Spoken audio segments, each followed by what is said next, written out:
Admission की प्रक्रिया, यानी कि आप ग्रुप कैसे बनिएगा उस पर बात करते हैं। आप जो 10 और 15 लाभार्थी का जो ग्रुप बनिएगा, उनका नामकरण कैसे लेना है, ग्रुप कैसे बनाना है, उस चीज पे हम बात करते हैं। कैसे सिखाना है समझ गए ना। आप चलते हैं नामकरण की प्रक्रिया। आप देखिए समूह जो आप ग्रुप बनाइएगा 10 और 15 का, तो सवाल करेंगे ही, चाहे वो हो या चाहे छात्र हो या उनके गार्जियन हो, या वो सवाल नहीं भी करता है तो जागरूक करना तो आपका दायित्व है। तो आप वो सवाल आपसे करे ही नहीं, या करे या नहीं करे, तो यार सवाल करता भी है, दीदी हम जो सिलाई मशीन सीखेंगे कहाँ सिखाया जाएगा, कितने बजे सिखाया जाएगा, कब तक सिखाया जाएगा, इससे लाभ क्या है, ये सब तमाम सवाल बनता है इसमें। ये वो नहीं भी पूछता तो बताना तो आपका कार्य है। उसमें बताना है कि सिलाई मशीन जो प्रशिक्षण की सेंटर होगी, जो सिखाया जाएगा ये घर पे ही सिखाया जाएगा, इसके लिए कहीं बाहर जाने की जरूरत नहीं है। इसकी सेंटर होम सेंटर है। आप सभी का जो प्रशिक्षण शिक्षक के रूप में चयनित की गई है, आप अपना घर पे ही सेंटर ले सकते हैं, या आपकी वार्ड टोला में जहाँ भी ले सकते हैं, वो आपके ऊपर डिपेंड है। उसमें बताना है कि जो इसका सेंटर होगी, जो सिखाया जाएगा घर पे ही सिखाया जाएगा, इसके लिए आपको कहीं बाहर जाने की जरूरत नहीं है। और समय, उसमें बताना है कि जो समय आप लोग फ्री है, जो कितने कोचिंग या स्कूल जाती होगी, या वो कुछ महिला जो घरेलू काज रहता है, तो उसमें बताना है कि 15 का जो ग्रुप बनेगा, 15 जो बहुमत के आधार से जो समय निर्धारित कीजिएगा, यानी कि सब मिलके जो विचार करके समय निर्धारित कीजिएगा, बोलेगा आप लोग जिस टाइम में फ्री है उसी टाइम में 1 घंटा प्रतिदिन ट्रेनिंग चलेगी, 1 घंटा सिखाया जाएगा। उसमें बताना है सिखाया जाएगा 3 स्टेप में सिखाया जाएगा।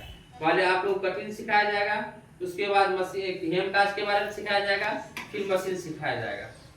फिर उसमें बताना है आप सीख जाते हैं, सीख जाने के बाद आपको प्रमाण पत्र सर्टिफिकेट दी जाएगी, जिसके बाद आप अपना जो सरकार की स्कीम है, हम बताना है इसमें जो प्रशिक्षण का केंद्र प्रशिक्षण की ओर से आपको प्रशिक्षण देके प्रमाण पत्र निर्गत की जाएगी, सर्टिफिकेट दिया जाएगा। उसके बाद जो सरकार की स्कीम है प्रधानमंत्री सिलाई मशीन योजना के तहत आपको सर्टिफिकेट जो दिया जाएगा, उसमें आपने आवेदन कीजिएगा आप प्रधानमंत्री सिलाई मशीन योजना में, तो आप मशीन का अनुदान का लाभ लेंगे, जिसमें 15,000 रुपया मशीन का अनुदान का प्रावधान है, उसका लाभ ले सकते हैं। या आप जिसके पास आर्थिक पूंजी नहीं है, रोजगार या बिजनेस करना चाहेंगे, तो 2 लाख से लेकर 10 लाख तक के आप लोन लेकर के रोजगार बिजनेस की शुरुआत आप कर सकते हैं।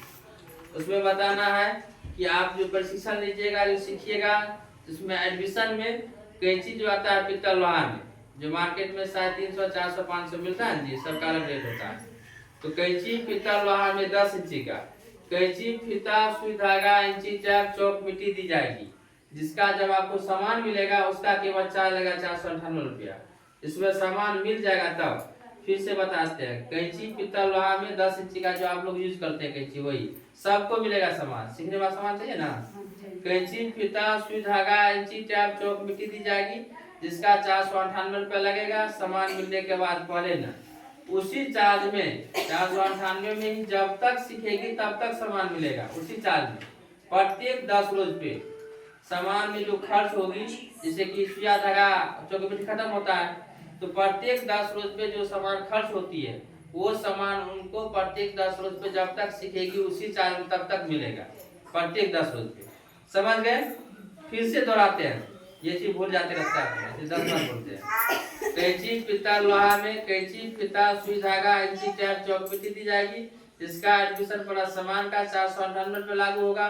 उसी चार्ज में जब तक सीखिएगा तब तक उनको प्रत्येक 10 रोज पे सामान मिलेगा। सीखने का कोई चार्ज नहीं है, इसका सारा चीज निःशुल्क है।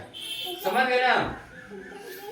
उसके बाद उनको बताना है जब 22 रोज की सेंटर जब 22 रोज होगा, उसके बाद आप लोगों को प्रत्येक 22 रोज पे टेस्ट किया जाएगा। उसके बाद टेस्ट होने के बाद सर्टिफिकेट आप लोगों को निकल कर दिया जाएगा। समझे? यहाँ तक समझे नामकरण का प्रक्रिया? हाँ।